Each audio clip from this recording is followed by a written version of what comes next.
इस कहानी के मुख्य किरदार बिलियनियर आदित्य सिंह, एक बेहद अमीर बिजनेसमैन, टेक कंपनी का मालिक, रिया, उसकी पत्नी जिसे कोई नहीं जानता कि वह सच में कौन है, विक्रम चौहान, आदित्य का पुराना दोस्त और वकील, इंस्पेक्टर कविता शर्मा, जो कहानी के आखिर में आकर कुछ सच्चाई उजागर करती है। इस कहानी की शुरुआत आदित्य सिंह से होती है। आदित्य सिंह जो एक करोड़पति है, सबके नजरों में एक परफेक्ट मैन, शानदार घर, बड़ी कंपनी और खूबसूरत पत्नी रिया। लेकिन रिया जो अकेली, खामोश और भीड़ से अलग रहना पसंद करती है, जिसको देखने से ऐसा लगता है कि वह उसकी जिंदगी में बहुत कुछ ऐसा है जो लोगों को बताने से बचती है। वो कभी सोशल मीडिया पर नहीं आते, किसी पार्टी में ज्यादा देर नहीं रुकती और अपने अतीत के बारे में बात करने से बचती है। इधर विक्रम चौहान जो आदित्य का खास दोस्त और वकील दोनों है, वह जब रिया के इस व्यवहार को देखता है तो उसे रिया पर कुछ शक होने लगता है। फिर एक दिन विक्रम आदित्य से कहता है, यार मैंने तुम्हारी शादी की रजिस्ट्री देखी, लेकिन कुछ डॉक्यूमेंट मुझे मिसिंग लगा। आदित्य हंस देता है और कहता है, छोड़ो ना यार, कागजों में क्या रखा है। असली रिश्ता तो दिल से निभाई जाती है। लेकिन उसी रात रिया का व्यवहार कुछ बदल सा जाता है। वह अपने कमरे में कुछ फाइलें और पासपोर्ट जैसी दस्तावेज छिपाती हुई दिखाई देती है। इस कहानी में मोड़ तब आती है जब एक दिन आदित्य और रिया अपने ऑफिस में कुछ डिस्कस कर रहे थे।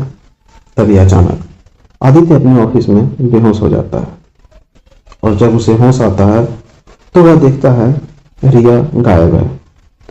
बैंक अकाउंट खाली है, सिक्योरिटी फुटेज डिलीट और घर के सारे दस्तावेज लापता है। जिसके बाद इस केस को इंस्पेक्टर कविता शर्मा को सौंपा जाता है। इंस्पेक्टर के जांच में पता चलता है कि रिया नाम की कोई औरत सरकारी रिकॉर्ड में है ही नहीं। उसका असली नाम था नेहा वर्मा और वह एक प्रोफेशनल कॉन आर्टिस्ट थी जो अमीर लोगों से शादी करके उनकी पहचान और संपत्ति हड़प लेती थी। जब पुलिस ने नेहा को ट्रैक किया तब वह एक नई पहचान के साथ किसी दूसरे शहर में पहले से ही रिवर टैंक नाम की नई कंपनी की डायरेक्टर बन चुकी थी। और सबसे हैरान कर देने वाली बात यह थी कि उसने कंपनी के मालिक के रूप में आदित्य सिंह का नाम और चेहरे का डिजिटल प्रोफाइल इस्तेमाल किया था। यानी उसने सिर्फ उसकी संपत्ति ही नहीं, उसने उसकी पहचान भी चुरा ली। पुलिस ने उसे ट्रैक तो कर लिया, लेकिन गिरफ्तारी के वक्त उसने कुछ ऐसा कहा जिसे सुनने के बाद सब खामोश हो गए। आप लोग समझ नहीं रहे, असली रिया तो मैं ही हूं। आदित्य मर चुका है और उसकी जिंदगी अब मेरी है। और फिर गोली चलने की आवाज आती है। फर्श पर दो पासपोर्ट पड़े हैं। एक पर लिखा है आदित्य सिंह, दूसरे पर रेहा सिंह और दोनों पर एक ही फोटो। जिसके बाद इंस्पेक्टर कुछ नहीं कर पाते और उन्हें रिया को छोड़ना पड़ता है। लेकिन कहानी यहीं खत्म नहीं होती, क्योंकि अब कोई और रिया की तलाश में है। रिया अब रिवर टैंक की सीईओ बन चुकी है और नया नाम रख चुकी है, अंजलि शर्मा। वह मीडिया से दूर रहती है, सिर्फ ईमेल्स और डिजिटल मीटिंग्स के जरिए कंपनी चलाती है। वह अब तक वही कर रही थी जो उसने सीखा था, असलियत को मिटाकर नकली पहचान को जिंदा रखना। लेकिन एक दिन उसे एक मेल मिलता है जिसमें लिखा होता है, Aditya Singh want to connect with you on LinkedIn. उसके चेहरे का रंग उड़ जाता है। वह सोचने लगती है, यह कैसे संभव है। रिया डरती है कि कहीं कोई उसे ट्रैक तो नहीं कर रहा। वह मेल ओपन करती है। उसमें सिर्फ एक लाइन लिखा होता है, तुमने मेरी पहचान चुराई थी, अब मैं तुम्हारी जिंदगी चुराने आया हूँ।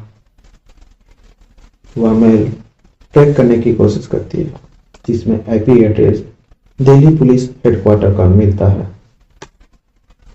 उसी वक्त इंस्पेक्टर कविता शर्मा रिया के ऑफिस में पहुंचती है और कहती है, मिस अंजलि शर्मा या फिर कहूँ नेहा वर्मा।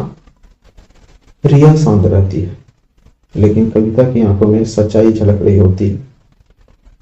कुछ देर रुकने के बाद कविता बोलती है, हमें लगा आदित्य मर गया है, लेकिन उसका शरीर हमें अभी तक नहीं मिला और अब हमें कई अजीब ईमेल्स मिल रहे हैं जिसमें उसकी आवाज़ है, जिसे सुनने के बाद रिया का चेहरा सफ़ेद पड़ जाता है। रात में ऑफिस की सीसीटीवी कैमरे अपने आप चालू हो जाते हैं। स्क्रीन पर कोई दिखता है, आदित्य सिंह।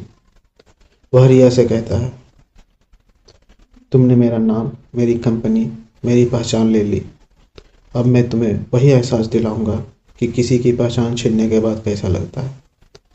रिया डर कर पीछे हटती है और सामने आईने में देखती है। आईने में उसका चेहरा अब बदल चुका है। वह अब खुद के चेहरे में आदित्य का चेहरा देखती है। वह चिल्लाती है, लेकिन उसकी आवाज़ बदल चुकी है। वह अब आदित्य की आवाज़ में बोल रही है। रिया, जो अंजलि शर्मा है, अपने घर के अंधेरे कमरे में बैठी है। आईने में फिर वही आदित्य का चेहरा दिखता है। वह डरते हुए बोलती है, तुम कौन हो? तुम मरे नहीं? आईने में आदित्य मुस्कुराता है, मरा नहीं, बस तुम्हारे अंदर जिंदा हूं। वह आईना तोड़ देती है, लेकिन टुकड़ों में हर जगह उसका ही चेहरा झलकता है। रिया इन सब से परेशान होकर अपने सिस्टम को हैक करती है ताकि पता चल सके कि वह मेल कौन और कहां से भेज रहा है। डेटा खुलता है, आईपी एड्रेस ट्रैक होता है और वह एड्रेस होता है सिंह मेंशन, दिल्ली, यानी वही पुराना घर जहां से सब शुरू हुआ था, जिसके बाद वह दिल्ली जाती है। वह घर वीरान पड़ा है, लेकिन जैसे ही वह अंदर कदम रखती है, बत्ती अपने आप जल उठती है। वह देखती है दीवारों पर अखबारों के टुकड़े चिपके हुए हैं, जिसमें बिजनेसमैन आदित्य सिंह के 6 मंथ से मिसिंग होने की खबर छपी हुई है। और दूसरी तरफ कमरे के सीसीटीवी स्क्रीन पर रिया की पुरानी वीडियो चल रही होती है, जिसमें वह बैंक अकाउंट हैक कर रही है, पासवर्ड बदल रही है और फिर स्क्रीन पर लाइव वीडियो चालू होता है जिसमें वह खुद दिखाई देती है, अभी उसी कमरे में खड़ी हुई, जिसमें देखने के बाद वह तुरंत पीछे मुड़ती है और वह देखती है आदित्य सामने खड़ा है। जिसके बाद आदित्य रिया से कहता है, तुमने क्या सोचा मैं मर गया? मैंने खुद को गायब किया ताकि तुम्हें तुम्हारे ही खेल में फंसा सकूं। रिया कांपती हुई कहती है, तुम झूठ बोल रहे हो, मैंने तुम्हें गोली मारी थी। आदित्य मुस्कुराता है और पीछे से विक्रम चौहान की आवाज़ आती है, गोली लगी थी, लेकिन मरने के लिए नहीं, जगने के लिए।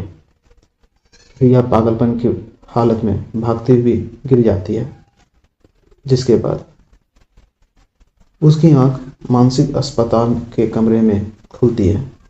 डॉक्टर के रूप में आदित्य कहता है, मिस रिया, आप फिर वही सपना देख रही थी। आपका पति कभी था ही नहीं। आदित्य सिंह बस आपकी कल्पना मात्र है। वह चिल्लाती है, नहीं, आदित्य सिंह कल्पना नहीं, सच है। डॉक्टर मुस्कुराता है और धीरे धीरे उसकी आंखों में वही आदित्य सिंह की नजरें दिखाई देने लगती है। रिया धीरे धीरे पीछे हटती है, नहीं, तुम वही हो आदित्य, आदित्य सिंह। रिया बस इतना कहती है और बेहोश हो जाती है। अब रिया का बिस्तर खाली हो चुका है और अस्पताल की रिपोर्ट में लिखा है, पेशेंट डिस्चार्ज, आइडेंटिटी अनकंफर्म्ड। रिया, जिसने अपने पति की पहचान चुराई थी, अब अपनी पहचान खो चुकी है। अब रिया इतिहास के पन्नों से गायब हो चुकी है। इसलिए कहा जाता है every life has a shadow. अगर आपको यह कहानी अच्छी लगी है तो मुझे सपोर्ट कीजिए ताकि मैं खुद में इम्प्रूवमेंट करूं और आपके लिए अच्छी अच्छी कहानियाँ लाऊं। सब्सक्राइब।